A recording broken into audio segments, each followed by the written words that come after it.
जय हिंद प्यारे साथियों, क्या हाल चाल आप सभी के। उम्मीद करता हूँ आप सभी लोग अच्छे होंगे और बेहतरीन तरीके से अपनी तैयारी में लगे होंगे। तो आपको सीधे दिख ही रहा होगा, ये अपना चैनल है, इसको सब्सक्राइब कर लीजिए। यहाँ पर आपको जनरल साइंस और मैथ के बेहतरीन कॉन्सेप्ट क्लासेस दी जाती हैं, ठीक है। तो हम लोग सीरीज में चल ही रहे थे लगातार। जनरल साइंस के ये 25 क्वेश्चन का प्रैक्टिस सेट होने वाला है।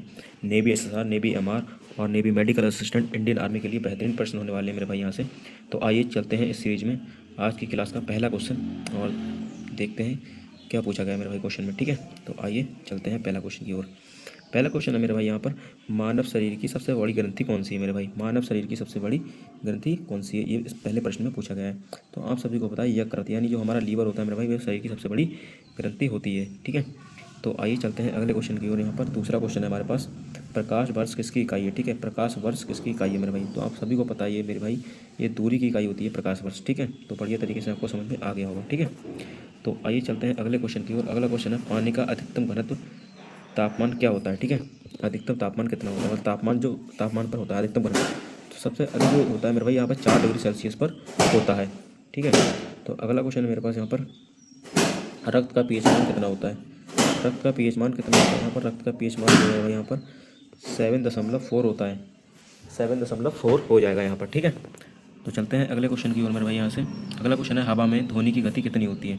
तो जो हवा में ध्वनि की गति होती है मेरे भाई, पांचवा क्वेश्चन है, हवा में जो ध्वनि गति होती है वो मेरे भाई यहाँ पर होती है 332 मीटर पर सेकंड। 332 मीटर पर सेकंड बिल्कुल करेक्ट उत्तर हो जाएगा, ठीक है। तो चलते हैं अगले क्वेश्चन की ओर।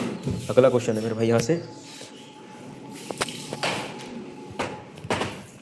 अगला क्वेश्चन हमारा 6 नंबर का जो क्वेश्चन रहेगा भाई यहाँ से, वो रहेगा, पेंसिल में प्रयुक्त होने वाला पदार्थ क्या है मेरे भाई यहाँ से। 6 नंबर का क्वेश्चन, पेंसिल में प्रयुक्त होने वाला पदार्थ क्या होगा, ठीक है। तो जो पेंसिल के अंदर होता है मेरे भाई, ग्रेफाइट होता है, और ये हमारा क्या होता है, अर्धचालक होता है। क्या होता है, अर्धचालक, ठीक है। ये आपको ध्यान रखना है, ये मेरे भाई अर्धचालक होता है, ठीक है।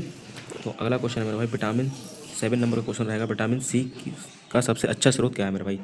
तो आप सभी को पता है जो खट्टी चीज़ें होती हैं उनमें विटामिन सी भरपूर मात्रा में पाई जाती है। यहाँ पर आंवला जो है बेहतरीन स्रोत हो जाएगा, इसमें मुख्य स्रोत जो है आंवला, इसका उत्तर करेक्ट हो जाएगा, ठीक है। तो विटामिन सी का आपको पता है एस्कॉर्बिक एसिड इसका रासायनिक नाम है, ठीक है। इसकी विटामिन सी की कमी से जो मेरे भाई स्कर्वी रोग हो जाता है। क्या हो जाता है, स्कर्वी हो जाता है, जिसमें क्या होता है, दांतों में खून, मसूड़ों में दर्द, मसूड़े फूल जाना इत्यादि जैसे रोग हो जाते हैं इससे मेरे भाई, ठीक है।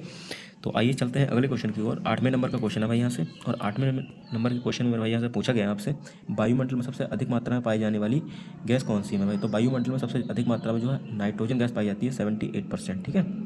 और जो हमारे पास ऑक्सीजन होती है, ऑक्सीजन का तो पता है O प्रतीक होता है इसका, ठीक है, और O2 इसका सूत्र होता है, ठीक है, ऑक्सीजन का। और कितनी पाई जाती है, 21% ही पाई जाती है मेरे भाई यहाँ से, 21% पाई जाती है। बाकी 1% अदर गैसें पाई जाती हैं। 0.004 जो है मेरे भाई यहाँ से आपका कार्बन डाई यानी CO2 पाई जाती है। ये आपको ध्यान रखना है मेरे भाई, यहाँ पर ये इतनी, ऑक्सीजन ये इतना हो जाएगा, और नाइट्रोजन तो सबसे अधिक क्या पाई जाती है, नाइट्रोजन।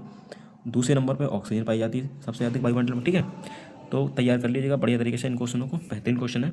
तो आइए चलते हैं अगले क्वेश्चन की ओर मेरे भाई। कार्य का मात्रक क्या है मेरे भाई यहाँ से, कार्य का मात्रक आपसे पूछा गया है। तो कार्य का मात्रक मेरे भाई यहाँ से 9 नंबर का क्वेश्चन आपको क्या हो जाएगा, जूल इसका करेक्ट उत्तर हो जाएगा। देखिए, कार्य और हमारे पास ऊर्जा, ठीक है, इन दो का मात्रक सेम होता है, ठीक है। ऊर्जा का भी मात्रक जूल होता है और कार्य का भी मात्रक जूल होता है, ठीक है। और न्यूटन आपको पता है बल का मात्रक है, और डाइन इसका ये देखिए ऐसा ही मात्रक है, यहाँ पर ये ऐसा ही मात्रक है, ऐसा ही मात्रक है, और ये क्या है हमारा CGS मात्रक है, डाइन, ठीक है। ये आपको ध्यान रखना है। तो चलते हैं, और वाट आपको पता ही है, आपको शक्ति का मात्रक हो जाएगा वाट। ये हमारा क्या है, शक्ति का मात्रक है मेरे भाई यहाँ से, इसका मात्रक हो जाएगा, ये शक्ति का मात्रक हो जाएगा मेरे भाई यहाँ से, ठीक है। तो चलते हैं अगले क्वेश्चन की ओर। इंसुलिन की कमी से होने वाला रोग कौन सा है, क्वेश्चन नंबर 10 है। पूछा गया है इंसुलिन की कमी से होने वाला रोग क्या है मेरे भाई यहाँ से। तो आपको पता है डायबिटीज, यानी जो इंसुलिन की हमारे शरीर में कमी होती है, हमें मधुमेह रोग हो जाता है, डायबिटीज हो जाती है मेरे भाई। आयोडीन की कमी से घेंगा रोग होता है, आयरन की कमी से एनीमिया होता है, ठीक है। और रतौंधी रोग विटामिन A की कमी से हो जाता है मेरे भाई। एनीमिया जो है विटामिन B12, विटामिन B12, ठीक है, ये ध्यान रखना आपको, विटामिन B12 में क्या हुआ, एनीमिया होता है इसकी कमी से, ठीक है। तो आइए चलते हैं अगले क्वेश्चन की ओर। अगला क्वेश्चन है 11वें नंबर का क्वेश्चन मेरे भाई यहाँ से, और आपसे पूछा गया है 11वें नंबर का क्वेश्चन, शुद्ध सोना कितने कैरेट का होता है। तो शुद्ध सोना जो मेरे भाई है वो कितने कैरेट का होता है, ये आपसे सवाल में पूछा गया है। तो ये हमारा हो जाएगा 24 कैरेट का, ठीक है, करेक्ट उत्तर। और अगला क्वेश्चन मेरे भाई यहाँ से 12वां नंबर का क्वेश्चन है, दाब का मात्रक क्या है मेरे भाई। दाब का मात्रक क्या है, पास्कल, ठीक है। और बल का मात्रक है न्यूटन, और वाट शक्ति का मात्रक है जूल, ऊर्जा और कार्य का मात्रक है मेरे भाई यहाँ से, ठीक है। तो चलते हैं अगले क्वेश्चन की ओर। अगला क्वेश्चन रहेगा मेरा 13 नंबर का क्वेश्चन रहेगा। 13 नंबर क्वेश्चन में भाई आपसे कहा गया है, 13 नंबर क्वेश्चन में कहा गया है, किस विटामिन को सनशाइन विटामिन कहा जाता है, यानी सन या सूर्य से प्राप्त होता है। विटामिन D हो जाता है, और विटामिन के जो है ना रक्त का थक्का बनाने में जो है हमारी मदद करता है, रक्त का थक्का जमाने में। विटामिन सी आपको पता ही है इसका नाम क्या है, एस्कॉर्बिक अम्ल है, इसका नाम है रेटिनॉल, ठीक है। और इसका नाम है हमारे पास विटामिन डी का जो है ना क्या हो जाएगा, ठीक है। आपको कमेंट कर दीजिएगा इसको, ठीक है, मुझे थोड़ा सा डाउट हो रहा है, ठीक है इस पर। बाकी आपको याद रखना है, देखिए यहाँ पर जीवित कोशिका, यहाँ पर जो है पहले 14 नंबर के क्वेश्चन पे पूछा है कोशिका की खोज किसने की, ठीक है। तो कोशिका की जो खोज है मेरे भाई यहाँ से वो रॉबर्ट हुक नाम के एक वैज्ञानिक थे हमारे, उन्होंने जो है रॉबर्ट हुक नाम के वैज्ञानिक ने जो है कोशिका की खोज की। लेकिन कैसी कोशिका, मृत कोशिका की खोज कैमियम की उस पर की थी, ठीक है। तो आपको याद रखना है, ठीक है। और जो जीवित कोशिका की खोज है वो किसने की है, वो एंटी बॉन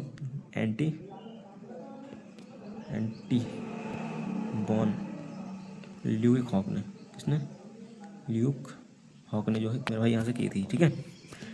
मृत कोशिका की खोज रॉबर्ट हुक ने की और जीवित कोशिका की लिविन हॉक, एंटीवन लिविक हॉक ने जो है मेरे भाई यहाँ से कोशिका की खोज की थी, जीवित कोशिका की, ठीक है। अगला क्वेश्चन हमारे पास रहेगा आंखों के किस भाग पर प्रतिबिंब बनता है मेरे भाई, आंख के किस भाग पर प्रतिबिंब बनता है। तो आपको पता है आंख कौन से भाग पे, रेटिना पे जो है मेरे भाई प्रतिबिंब बनता है। और सबसे हल्की धातु मेरे भाई यहाँ से कौन सी हो जाएगी, सबसे हल्की 16 नंबर के क्वेश्चन पे सबसे हल्की धातु आपको सभी को पता है मेरे भाई लिथियम होती है। और सबसे भारी धातु कौन सी है, भारी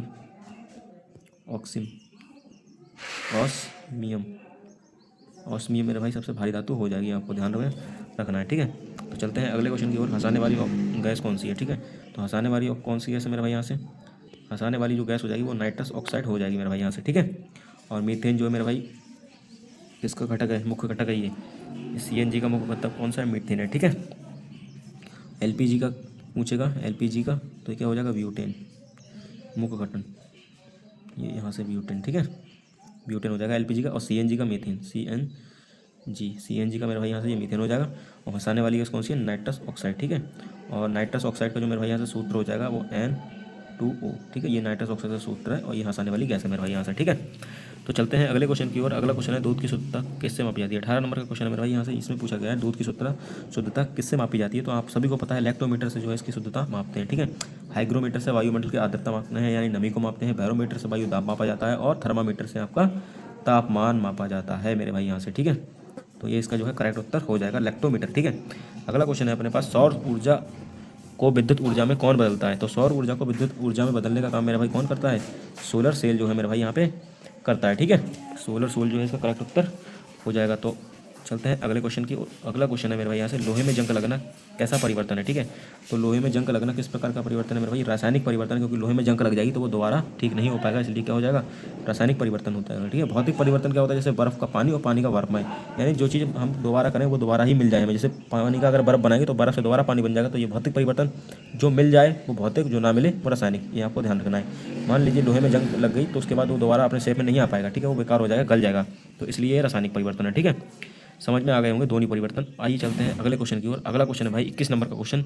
इस 21 नंबर के क्वेश्चन में आपसे पूछा गया आत्महत्या की थैली किसे कहा जाता है। आत्महत्या, आत्मघाती यानी सुसाइड ऑफ किसे कहा जाता है, ठीक है। तो आत्महत्या की थैली मेरे भाई लाइसोसोम को कहा जाता है, आपको ध्यान में रखना है, ठीक है। और कोशिका का पावर हाउस किसे कहा जाता है, माइक्रोकांडिया को, ये भी आपको ध्यान में रखना है मेरे भाई, ठीक है।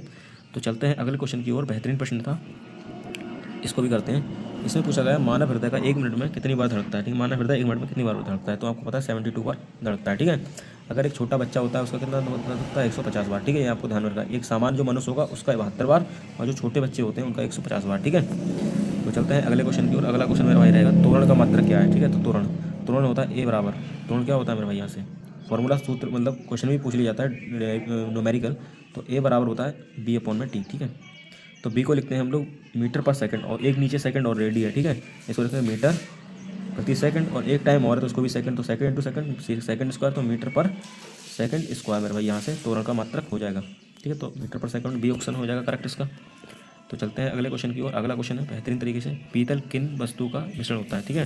तो पीतल जो होता है मेरे भाई इसमें क्या क्या मिक्स होता है, ठीक है। तो तांबा और जस्ता पीतल में मिक्स होता है, ठीक है। तो चलते हैं अंतिम क्वेश्चन है मेरे भाई इस प्रैक्टिस सेट का, तो आइए चलते हैं इसको भी करते हैं, ठीक है। ये क्वेश्चन रहेगा 25 नंबर क्वेश्चन। इसमें पूछा गया ध्वनि की तीव्रता किस में मापी जाती है। देखिए कंफ्यूजन ये होता है कि हर्ट्ज इसकी इकाई होती है, ठीक है, और मापते किस में, इसको डेसिबल में नापते हैं, ठीक है। ये आपको ध्यान रखना है। एम्पियर आपको पता है विद्युत धारा का मात्रा, विद्युत धारा को एम्पियर में मापते हैं, और वॉट जो है मेरे भाई एम्पियर का मात्रक हो जाएगा विद्युत धारा का, ठीक है। और एमीटर से विद्युत धारा मापी जाती है मेरे भाई यहाँ से, ठीक है। और बार जो है ना अब शक्ति का मात्रक हो जाएगा, शक्ति का मात्रक हो जाएगा वॉट, ठीक है। और एक अश्व शक्ति यानी 1 HP बराबर कितना होता है, 746 वाट होता है। यहाँ पे ये भी आपको ध्यान में रखना है, ठीक है।